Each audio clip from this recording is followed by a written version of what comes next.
Joining me now is Kimberly Ann. She is the founder, CEO, president, and director at Lahontan Gold. Great to see you.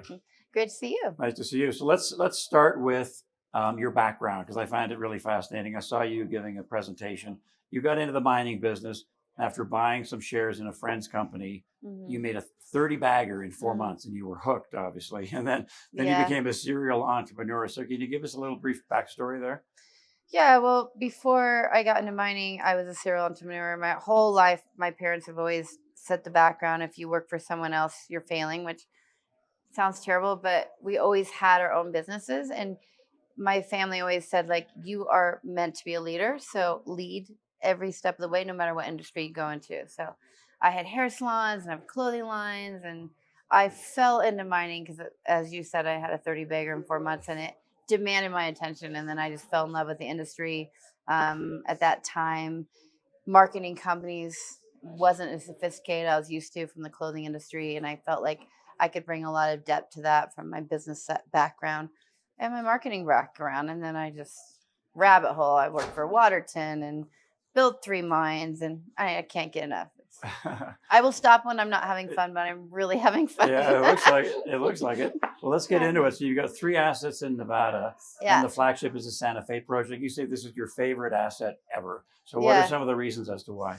Well, it's really easy story to tell. I mean, Nevada is the best jurisdiction in the world. When I look at investing, I always look at checking all the boxes. Jurisdiction, my comfort of investment, can the team get it done, experience, but more importantly, you can't make up a project. Like, it's either good or it's bad in any level of economics, and whether gold's at 2000 or where we sit today. And so Santa Fe is a property that we've wanted to have for a very long time. And fortunately for us, my last company was a copper gold company in Peru, and a private company. We sold it to Carube Copper, which is now C3 Metals. It was a terrific 18 bagger for my shareholders, but that consisted of RCF and all the board and management of Victoria, because we've all known each other since we sold Magino for a lot of money to Argonaut Gold. We always had this competitive fun thing going, and they had one project left, and they said, Kimberly, would you run this? Because we had assets in Nevada, and I felt very privileged to say, absolutely, yes. And then when you start looking at it and breaking it down, it has infrastructure. It's a past producer. We're considered a mine under closure, so we have $500,000 bond on the property, meaning we have 3 wells to monitor, for better or for worse. We have a perfect record for 35 years. Now I'm giggling at that because we're breaking ground in 2027, hopefully, on the permitting gods. But when you look at that, having water is king in Nevada, and we have all the water rights, double than what we need right now.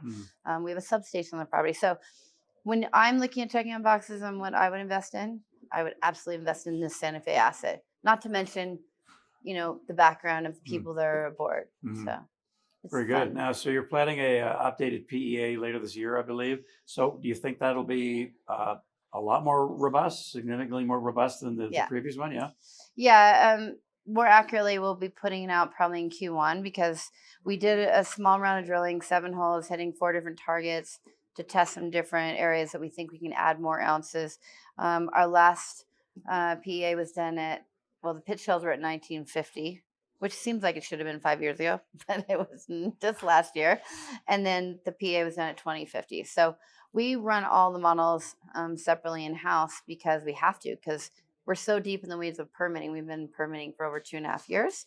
And we have a lot of demands on us from the state and Bureau of Management to get all these details together. So looking at the models now, it's so exciting. Even down to the heap leach pads, the historic pads, we're now looking at doing some solar drilling, sonic drilling over there, because we realize that there's a couple 100,000 ounces over there, 0.344 gold, and that's now becoming high grade with this metal price. So there's so much opportunity here, and I feel very stoked about the fact that we had the vision of, okay, well, 2.5 years ago during COVID, all these things are happening. No one's going to care about a drill hole. Let's get into production. We have enough at minimum to get into production. So This next PEA will be massively robust because we're doing all the metallurgical work that's been on our dream sheet from the last page of the PEA of,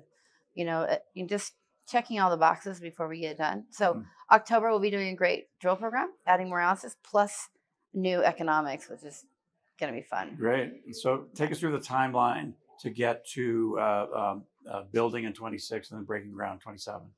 Yeah, so we're doing 2 permits in parallel, and permitting is extremely challenging, but very complicated as well. So we're doing a plan of operation permit for exploration, and then we're doing the mine plan of operations, and it's very distinctively different. And the exploration permit allows us to basically sterilize the whole property, bugs and bunny studies, which we have completed 2 weeks ago. We announced the plan of operation has been deemed complete.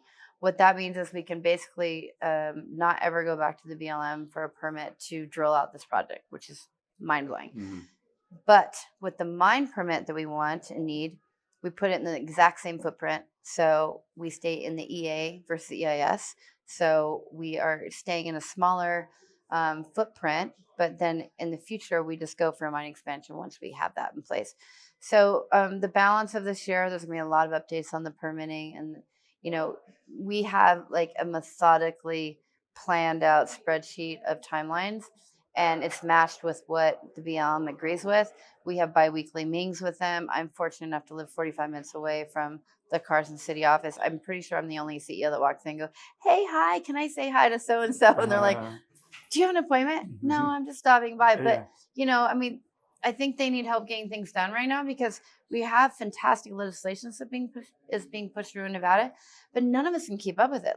Our permitting team is keeping up with it, but even the BLM is getting this shoved down their throat, and they need help getting it done because they don't have enough people to get done. So we're doing everything we can to facilitate it, and it's been a really exciting process. But the next 16 months is going to be phenomenal for our company. All right, so you've laid out a lot of the positive aspects of the company. Wrap it up for us. Summarize your thoughts, and also maybe fold in the idea that you want to get more retail investors involved. Yeah, so retail, there's never enough retail, and I'm always on the road. And because I'm American, I spend a lot of time in the US. 52% of our big shareholders are US. So I'm actually really proud of that because I feel like there is just people so hungry in the US for mining, but they just don't have as much access to be a part of things because of how it's all set up. So we have a TSX listing and an OTCQB listing. We would love to go to the big board next year when we're project financing. That's a big goal for mine. But more importantly, we have massive liquidity. And if you're a retail shareholder, you can play with our stock, come in and out, and pretty low risk at the share price. But we've gone up 700% since the beginning of the year. Wow. And we're going to continue to climb. So I feel very comfortable where we sit today. Oh, that's great. Thanks, Kimberly Ann. Thanks for having me. Really enjoyed that. Kimberly Ann, she is the boss at Lahontan Gold.